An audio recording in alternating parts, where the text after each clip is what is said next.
के बीच बातचीत हो सके? देखिए, लगातार तारीख पे तारीख केंद्र में बैठी मोदी सरकार देश के किसान को देती जा रही है, लेकिन देश के किसान की समस्याओं का हल नहीं दे पा रही है।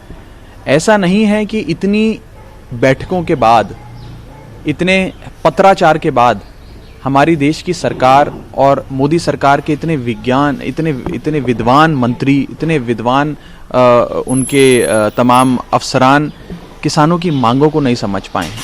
समस्या समझ की नहीं है, समस्या मोदी सरकार की नीयत की लगती है। 8-8 घंटे की मीटिंग होती है, 8-8 पन्नों के पत्र देश के कृषि मंत्री देश के किसान को लिखते हैं, लेकिन फिर भी कोई हल नहीं निकलता है।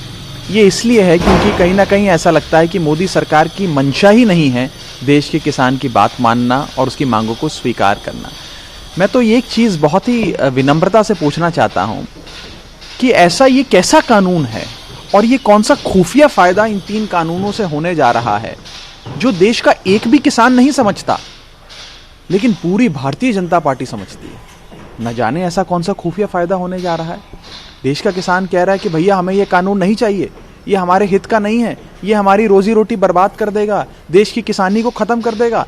लेकिन मोदी सरकार कह रही है कि हे किसान, तुम्हें अकल नहीं है, तुम बेवकूफ हो, तुम अपना हित नहीं समझते हो। हम कह रहे हैं ये कानून लागू होना चाहिए, ये कानून लागू करो, तुम्हारे लिए बहुत अच्छा होगा। न जाने क्या हो रहा। मैं मोदी सरकार से हाथ जोड़ के विनम्रता पूर्वक अनुरोध करना चाहूँगा कि इसे अहम की लड़ाई ना बनाइए, इसे एक ईगो बैटल मत बनाइए। देश के किसान के साथ ईगो की लड़ाई नहीं होती है। देश के किसान की बात मानिए और इस ठंड में, खुले आसमान में, सड़क पे सो रहा है देश का किसान, हमारा अन्नदाता, उसे और आंदोलन करने पे मजबूर मत करिए, उसकी मांगों को स्वीकार करिए। साहब की तरफ से किसानों को लेकर लिखी गई, अब उस पर किसान नेता जो है वो ये कह रहे हैं कि ये बैकलेस टॉक कर रहे हैं, इनको सरकार को हमारे प्रति कोई सिंपैथी नहीं है। देखिए, ये जो बैठकों का दौर हुआ है उससे तो यही स्पष्ट होता है कि केंद्र सरकार की मंशा नहीं है देश के किसान की बात मानना। केवल ऑप्टिक्स के लिए चिट्ठियां लिखी जाती हैं, मीडिया में हेडलाइन बटोरने के लिए, सुर्खियां बटोरने के लिए बैठकें रची जाती हैं। ये दिखाया जाता है कि एक मंत्री दूसरे मंत्री से मिल रहा है किसानों की मांगों को लेकर, फिर दोनों मंत्री मिलकर एक तीसरे मंत्री से मिल रहे हैं, फिर वो तीनों मंत्री मिलकर एक चौथे मंत्री से मिल रहे हैं। यही रोज होता जा रहा है, लेकिन देश के किसान को हल नहीं दे पा रही है ये सरकार।